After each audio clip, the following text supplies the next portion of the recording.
Hello guys, so this is your girl Ijoma Wella, your only Nigerian born German relationship therapist, and today I'm here with our legend, a legend that has been living in Europe for a very long time, and that is the person of the former boy Chikasin, Mr.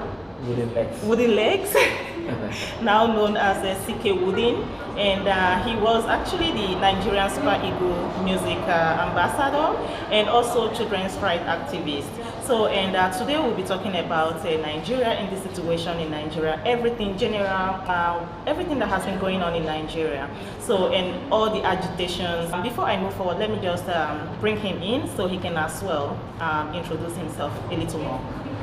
All right, beautiful viewers, Ijoma Wellas, it's a pleasure to be here. It's a pleasure to be on the program. The program we're going to be discussing today is actually going to be a hard talk.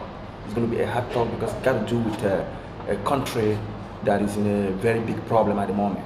So, like she said before, my name is CK Wooden, and I'm a performing musician and a children's rights activist, based right here in Europe, but coming down from Africa, Nigeria in particular. So today is going to be a special day. Just take your beer, take your whiskey, take your water, take your soft drink, relax, and hear more from us. All right, thank you very much. So, and like you said, if you don't take alcohol, just take water, okay? Oh, before I forget, sorry, I have to say something very important. Go ahead. So, right now, we are sitting at Wakiki, you know, in English. It's actually Vakiki in German language. So it's a very nice eatery and super dope. You have to visit it. If you're in Germany or around the world, maybe they have some outlet somewhere, try to visit their eatery. It's very nice, I can tell you that. So let's dive in again. So I have this feeling that the leader of the indigenous people of Biafra is not only being respected, but you know, some kind of, you know, people have some kind of fears, even the government. Can it be that the government is so afraid of this man that he feels threatened by this Mazi Nnamdi Kanu and then decided to just take him out of the spotlight? No, you have to understand this. Intelligence, wisdom, and ideology of life. Like I told you before, we are in a different world entirely. This young man called Nnamdi Kanu, he's intelligent. He's not only intelligent, he's spiritually gifted to fight for what he's fighting for. I cannot tell you that I've profited in anything from a country where I was born. I was born seeing my parents as farmers, my grandparents as farmers. They don't even understand there is what they call oil, cocoa, resources in the country. They were living autonomous. They were going to farm, they were feeding themselves. You see, our grandparents married about 5-6 women because the society needed help. The government was there then, but they were blind. They make people to be blind, and they are the one enjoying the fruit of the continent or the fruit of the country. So you see, our grandparents, our parents grew, suffered and died. Then since I was born, I saw them like that. And as I was growing, I started learning that, oh, we have this ideology, we have these resources, we have this, that the road is not good, there's no light. Look, let me tell you something. If there is no freedom of you traveling from Africa to this part of the world, you would know there's 24 hours electricity. During our forefathers, they live in a hut. They go with lamp and burning fire. They don't even know that there's what is called electricity. But this is inexistent. So my question is, those governments who were there then, what are they doing? You can see the point. What are they doing? Are they for the people or are they for themselves? Africa's people, it's like we are living in bondage. You get the point? It's like we are blind. So if you're talking about independence, you have to understand that there are no good schools, there are no good hospitals, there are no good, people are not mentally in order. People are not thinking well. People are not enjoying what they're supposed to enjoy. But there are few people who does not want this continent to grow, who does not want this continent to expand. Rather, they were leaving me and you in that continent, growing their own generation in another continent, which is in the Western world. So now Nnamdi Kanu is let me say that he's a sent from God. Because what the guy is saying is nothing but the truth. And I want to tell you something. In Nigeria, when you talk, or Africa in general, there's no democracy. When you are saying the truth, people don't like you for saying the truth. People want you to say what they want to hear. You get the point? And this man does not want to tell you what you want to hear. And some people say he's very rude, he's very disrespectful. No, he's not rude, he's not disrespectful. The problem is that he is telling you what you want to hear, but your head is blocked. You don't want to hear it, and you don't want to see that you got a problem. You want to still live like our grandparents who doesn't even know that they have oil and cocoa, that they sell their oil and cocoa. They don't know that they can enjoy electricity for 24 hours. They don't know that there's what they call social welfare. They don't know that's what they call hospital. They only live through the house in the bush. You get the point? But there are people who are governing that country, who are enjoying the fruit of that country, training their own children, enjoying their own life in the Western world, and living our grandparents like that. So Nnamdi Kanu has come to prove, not only Nnamdi Kanu, even me, even other people, other freedom fighters, they have come to prove to you that, look, we have the right to this. And you must have to give us this, or we have to fight. And this is the fight. And so it has nothing to do with Nigeria being afraid or not being afraid. The problem is that this guy is an umbrella of millions of people. It's an umbrella of an ethnic group of a country. And this ethnic group of country, Biafra is not today. Biafra has been in existence. When I was born, I was not born during the Biafran war. I didn't witness the war. But after the war, when I started growing as for 5 years, I saw a box of pounds. So I asked my dad, what is this? It's a lot of money. My dad said there was once Biafra, that they fought a war, and this is the currency of the Biafra. They call it Biafran pounds, right? Very rich. And I said, but Papa, it's because our parents, they don't buy it. They keep money at home. He said that is his own money, the money he has at home, but it's no more in use. I never heard about that. Yeah, it wasn't. So my father told me about this. So I was not trying to ask my father the situation. My father said the situation is not something we have to discuss. So now, what am I trying to say?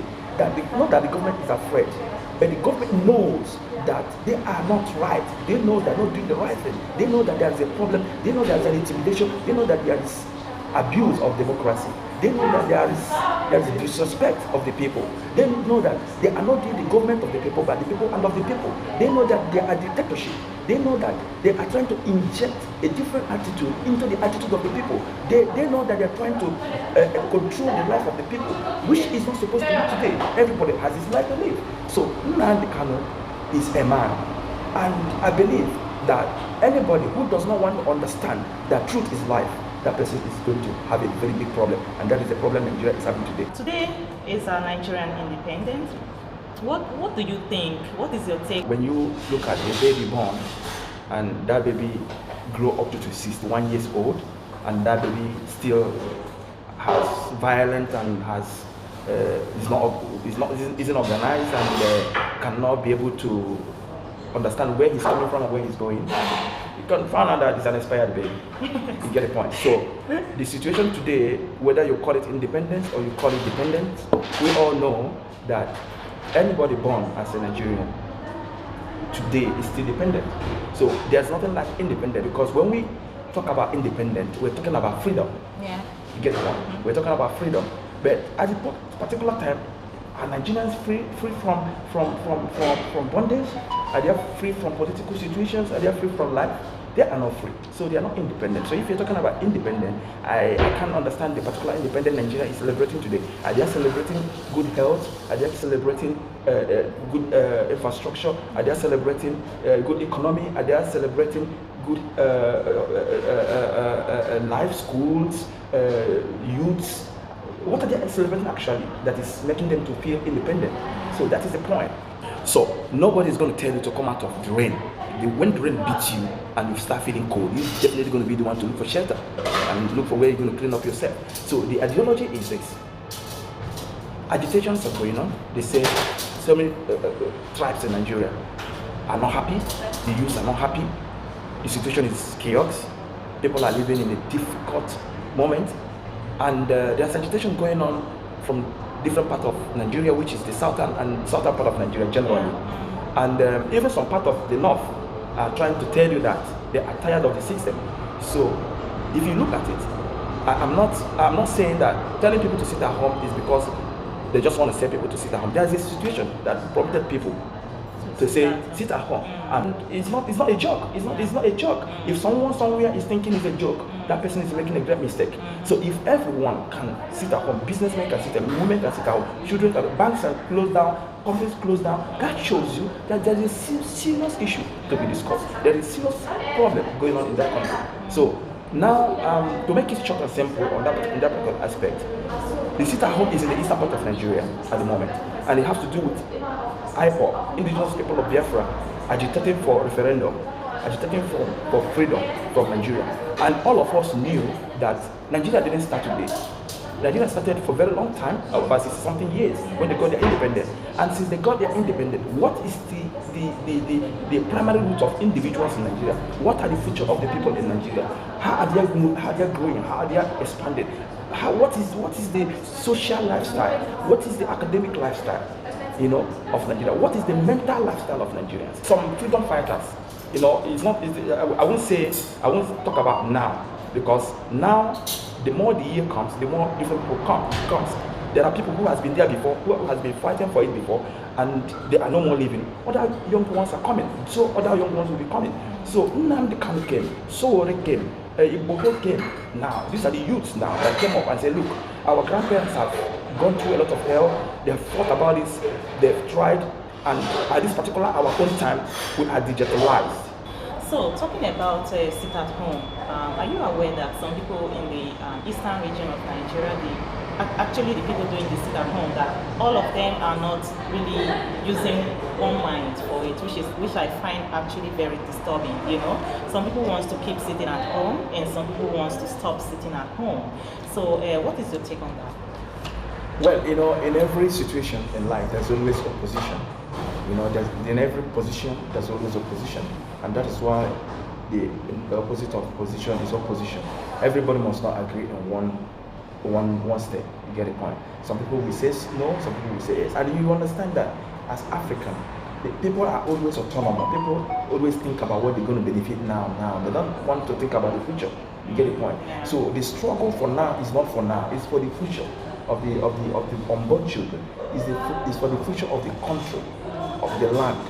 Not because those who are fighting it doesn't know how to enjoy themselves, doesn't know how to just go partying around and spend their money and spend their time. No, but they are fighting because of the future. Because even in this part of Western world we are living, there are people who fought for it, for you to be able to see everything working today.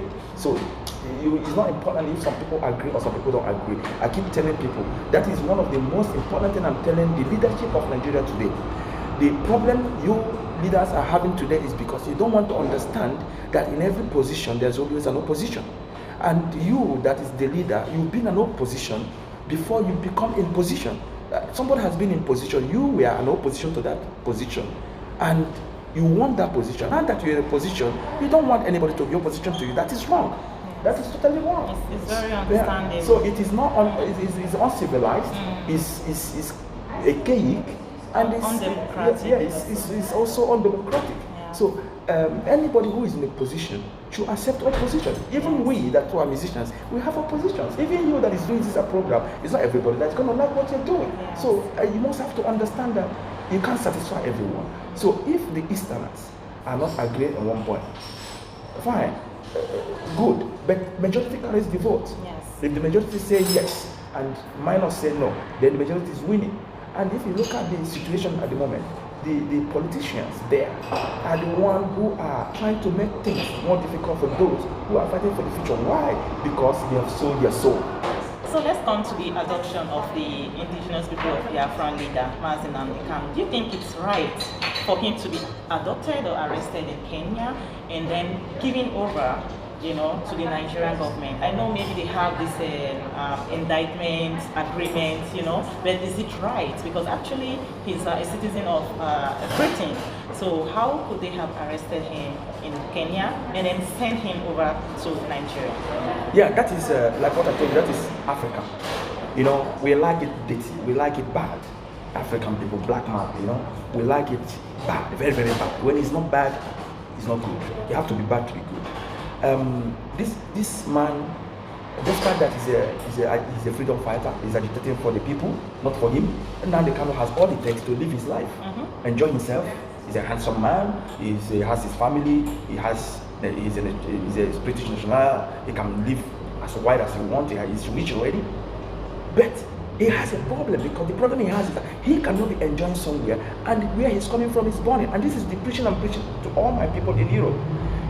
That you in this particular Europe, no matter what you think, that you are living here, you are British nationality, you're American national, or you are European national, no matter what you think you are here, this place does not belong to you. Where belongs to you is your continent, your own origin, which is Africa. You have to make that place good. They don't have any right to kidnap him or to arrest him when he has no crime committed in their country. If he has a crime committed in the country, what they should ask is his nationality, where he's coming from, and they have to take him to court, do things the way it's supposed to be done. If he have to go to prison, he go to prison. He have to be deported to where he's coming from. But the ideology is a circle of plan, because of intimidation, of don't talk, keep quiet, everything we do is right, you don't have to say nothing. That is why they could be able to, collide with these people and say, whenever you see him, bring him home. Nnamdi Kanu has been traveling to Japan. He was not kidnapped and sent to Nigeria. He has been traveling to America. He has been to all civilized democratic countries. And he has not been, things like that have not been done, because African man cannot bribe America, cannot bribe Britain, cannot bribe Japan to deport somebody who did not commit any crime back to them. You get the point? So it is only going to happen in Africa, where we call black white, call white black. About Kenya, I don't want to go deep into them. I think they know the problem they've committed, they know what they've done, and they're going to face the consequences. But about Nigeria is what I'm talking about. Nigeria, as a country, should understand that the more they poison the mind of the people, the more they're poisoning and destroying the country meant for them, for the future of their children and unborn children. Because their own children living in abroad, they don't belong. We are all European citizens. We don't belong here. There is time our children will not have voice. This place is meant for the whites. We are only immigrants. They only give us an opportunity to be able to live free.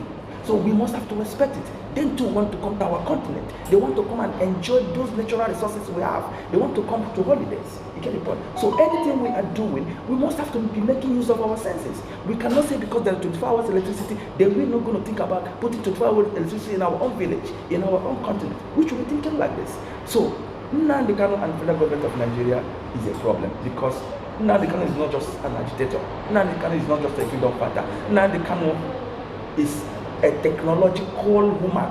It is a man that was sent by God. Let me call it that he was sent by God, because what that guy has passed through, nobody without God will pass through that and survive. Get the point? So the best option for federal government of Nigeria is to rethink and know that these billions they are spending in trying to cover some negativity and try to make things look like it's not happening. Why not they use it to put into their system, use it to upgrade their people, use it to change the mindset of the people? If $1 billion or $1 million that was set out to get a freedom fighter, is being injected in industry or factory in Nigeria, it will employ about 500 people, and agitation from 500 people will stop. If 200 million spent on some unnecessary things is being spent on in infrastructure, or being spent in developing and being spent in industrialization, it will create more employment and it will stop agitation. So, and let me tell you something. Sometimes they said, let's give the youths opportunity to rule Nigeria. Nigeria, as of now, has no solution. Nobody can rule Nigeria and get it well. Nobody from the east can rule Nigeria and get it right. Nobody from Edo State can rule Nigeria and get it right. Nobody from Yoruba side will rule Nigeria and get it right. From the north, they can rule Nigeria and get it right. Nobody, absolutely nobody. The way I see and I saw Nigeria doing today, I was born in the east, brought up in the north, and know the lifestyle of the northerners. And I came back and finished my school in the south, live in the south before I left to the west. I think, if I have to say, the major problem of Nigeria is the southerners, because the southerners does not want to take seriousness of their responsibility. The southerners are cut and right to themselves. The northerners are cool people. They live like the white people. You call them mumu, they're not mumu. The southerners are the ones corrupting the northerners, and the northerners have seen them right from the Southerners, and that is why they've come to agitate. Oh, we want Sharia law. Oh, we want to Islamize Nigeria. Because there is a lot of corruption in the South. I'm sorry to say this. The Southerners may not like it, but this is the truth. Yoruba does not like Igbo. Igbo does not like it. Bini does not like Igbo. Calabar does not. Igbo does not like. This is the problem. They say Igbo people are. They are everywhere. They are everywhere. Igbo people are everywhere. They go everywhere. They establish there. They don't go to beg. They go to establish. Even if they are hungry, they will be sleeping under the bridge till they establish. They establish in your place. They buy your land, rent your house, pay your house rent, rent your job, pay your house. So what is the problem about the Igbos? Igbos are hardworking people, and this is where I'm not saying the other people are not hardworking, but my question is, when you don't love yourself in the circle of your family, when you don't love yourself, there's no way you can progress. So, Mr. CK, what do you think about the situation in Nigeria? Everyday fight here, killings there, everywhere is so chaotic. We don't even know who is killing who and what is going on. Do you think somebody is trying to incite all this violence, so that the Igbos will start fighting against each other, killing each other without even knowing what they are doing? Or do you think it's just a normal thing that is happening right now in the East? Well, first of all, I want to correct one impression. Igbos are the most lovable people to live with. Igbos. They are very tolerant. And despite they are not tolerant to themselves, get the point, but they are tolerant to other ethnics, get the point. And they love other ethnics more than even themselves. I'm sorry to use that because when I say it in our circle, people say, no, how can you say what people don't love themselves? There are categories of love. You get the point? That you brought in someone and live with him and he do houseboy for you for 7 years or 5 years, you give him 500,000 or 1 million naira, does not mean that you love yourself. He gave you a service and you settled him, not even pay, because you can't afford to pay someone who served you for 7 years. You get the point? Because he's coming from a poor home, you took him to go and teach him a business. You now teaching him a business. You are also benefiting from him because without him, you cannot run that business alone. So this is the mentality people should start thinking about. So now, in that aspect, we have it at that particular side. It is not only in the East. From the North, like I told you, the Chibok girls, remember? Yes. When that was during Jonathan administration. All these things was because we are black mind, and that's why the white people say black people are bad people. We are not bad. The black is not bad. It's the people wearing black, which is us, that is bad mentally and from the heart. So Jonathan is trying to build a platform that is going to help us.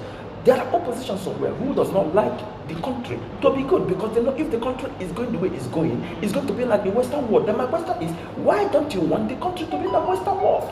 The southern part of Nigeria today, it is moving from the north, it's coming down.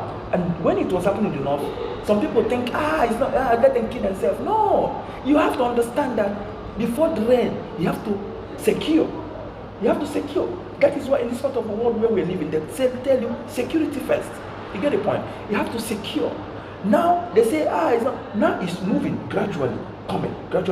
In the East today, why is it in the East? It's in the East because the people are tired of the humiliation. They are tired of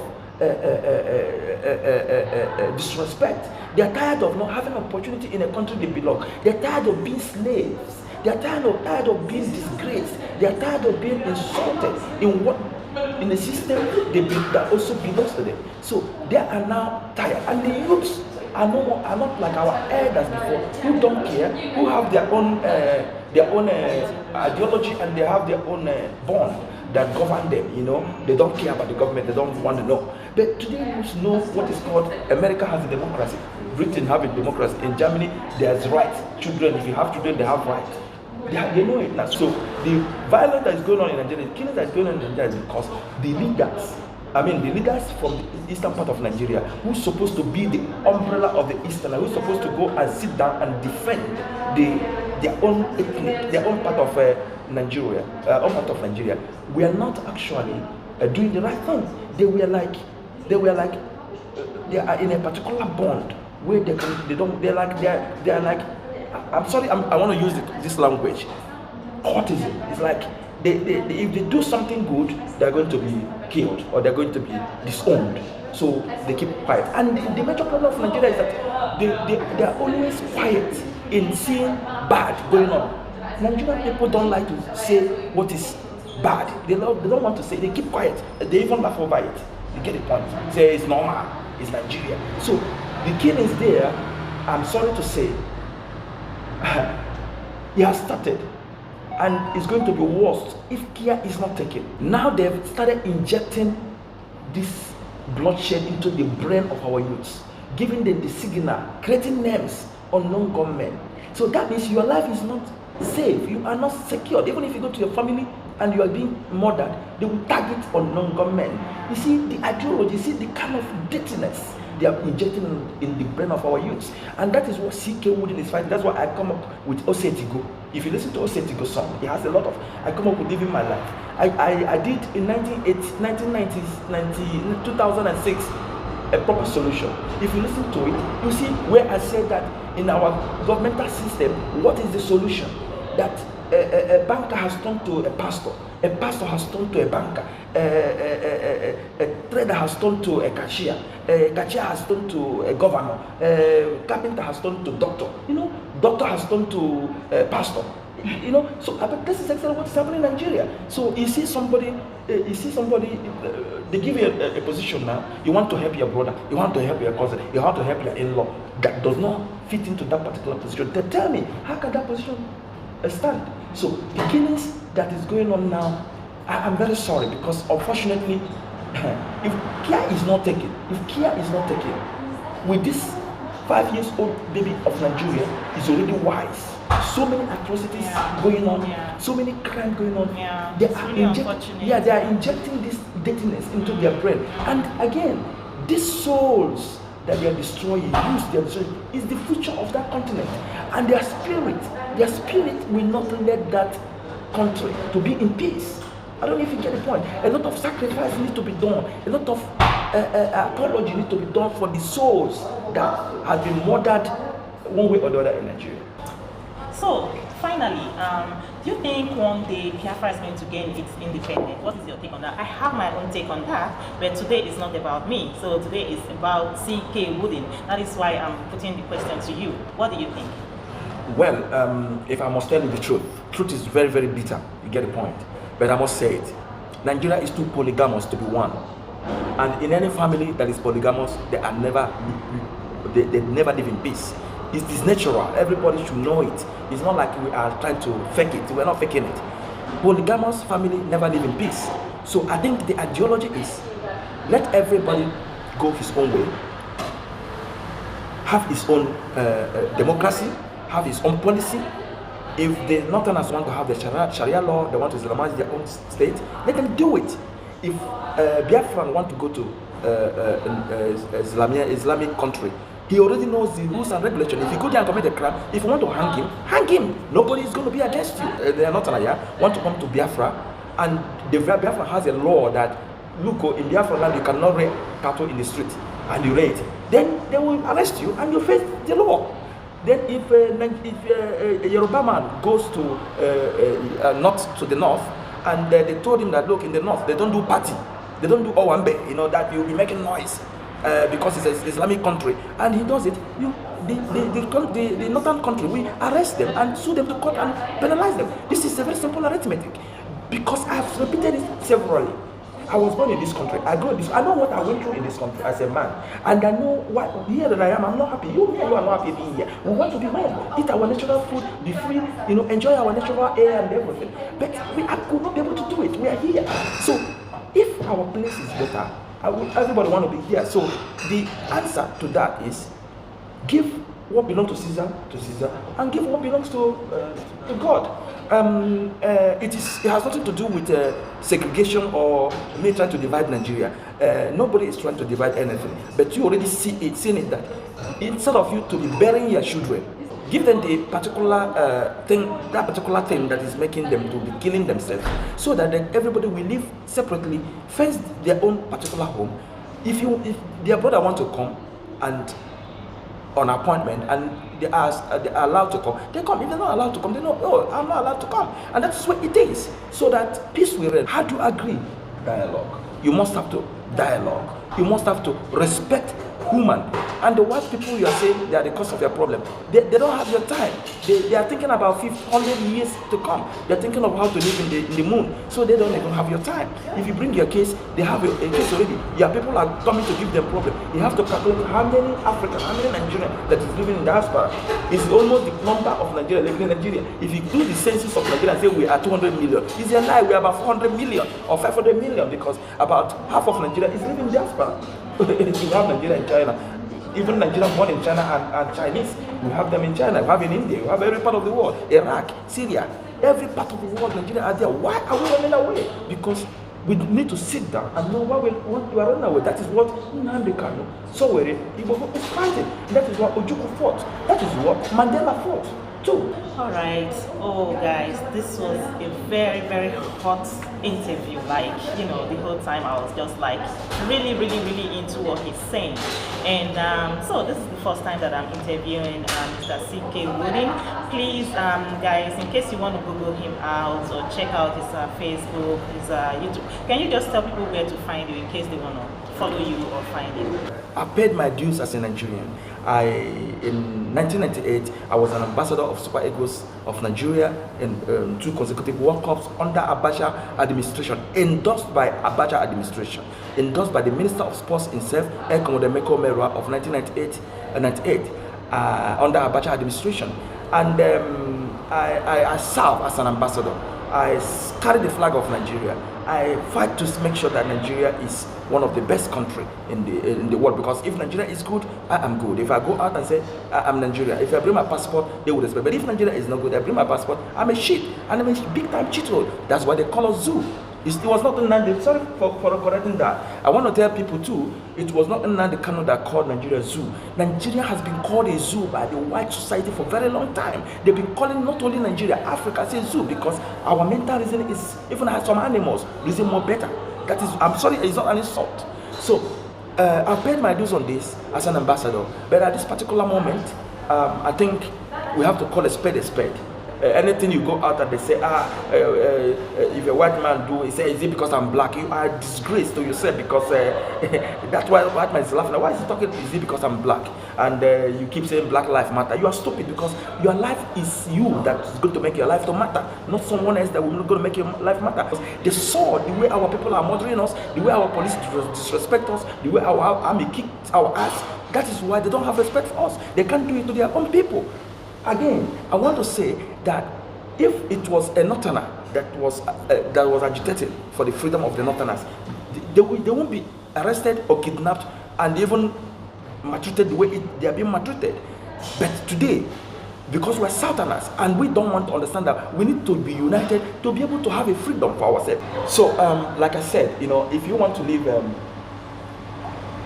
like a Westerner, because their place is fine, you must have to understand that the Westerners fought to make their place to be fine. They fought to make their place to be fine. So you have to fight to make your place fine.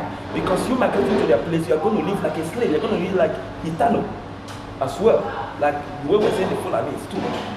So if you have to go and fight, and that is exactly what Nnamdi Kanu and all the people are fighting for now, which is not bad. People should not see it as a bad ideology.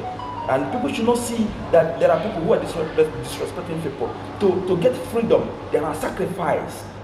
There are categories of people that's going to fight for you. There are people that are going to be in the street. There are people that's going to be mouthing, you know. There are people that are going to be doing the administrative part of the job. There are people that's going to be voicing out negatively. There are people so there are different categories that is going to be fighting for that freedom. So don't look at those who are in the street, who are saying I will kill you today, I will kill you tomorrow. Don't look at them. You understand there are people too who are administrative, people who you can't even hear their voice, you can't see, but they are walking on the ground. Therefore, in conclusion, I want to say, stay peace, think love, think about unity, think about making a better place. Reject bloodshed, because you are not the one to take away anybody's life. You have no right to take away anybody's life. Think about God's love for you. Think about how you were being born. that the right is, you don't have any right. It is not your right to be on earth. Someone made you to be on earth. Think that this air you breathe that keep you alive is not by your power. It's not by your political ideology. It's not by you being a president or being a governor or being a senate. It's not by you being whatever you are. It is by the grace of God, and God can take it away from you anytime. So you taking away someone's life because someone is standing to tell you his own opinion, his own ideology, does not meet it. So viewers, it's a pleasure. It's amazing coming to this program on Joma Weller's program. It's an amazing program, and I'll be coming back to be on her program on again, because I love what I see. I love your programs. I love the ideology you bring in. I love the educations you bring in, you know, to educate the society and stuff like that. And if you're not good, I'm not going to be here talking with you, you know. So you're not talking things that is immoral, because me, I don't talk things that are immoral. I talk hard talks. So check me out on all my social media platforms: CK Wooden on YouTube, CK Wooden on Spotify, CK Wooden on Facebook, on Instagram, on Twitter, on Apple Music. Every platform, you know, CK Wooden is there. And don't forget, Osetigo is on, and this is exactly what is going on at the moment. Osetigo, Living My Life is on. Download it, play it on YouTube, and as well, I'm going to be dropping Jarrett any moment from now. It has been on hold, but I'm going to be releasing it. And I want to say, all the freedom fighters, maximum respect to you. And I want to say, don't give up fighting for the freedom of your future. It is your right, it is your fundamental right to fight for your freedom, and for the freedom of your children to come. No matter what is going on, we must not give up fighting. No retreat, no surrender. IPOB is not a terrorist organization. IPOB are indigenous people of Biafra, which comprises of the humans, the ethnic of Nigeria, and like Oduduwa, like Arewa. These are how it is being pronounced. Don't twist it, don't get it negatively. And what they are fighting is just a freedom. What they are fighting is just peace, love, unity, and understanding. Just get it in your head. And please free all these beautiful, intelligent young men that is in captivity, or that is under your hold at the moment. Like captivity. Yeah, captivity. So yes, please free them and give them freedom. Give them freedom and dialogue with them, so that we can make the world a better place to be. All right, guys. So we have come to the end of this beautiful and very hard and hot interview, and I want to thank Vakiki for giving us this platform. And please, like I said before, they have done their part, and really try Vakiki and visit their eateries. It's very, very delicious. Okay, and all right, and don't mind all those noises that was on the background, yeah, because that is Vakiki for that you. We are in here, and you know, we are also representing Vakiki, and they are giving us their platform, food, drink, everything. So all right, guys, I love you guys. Bye. Bye. See you soon.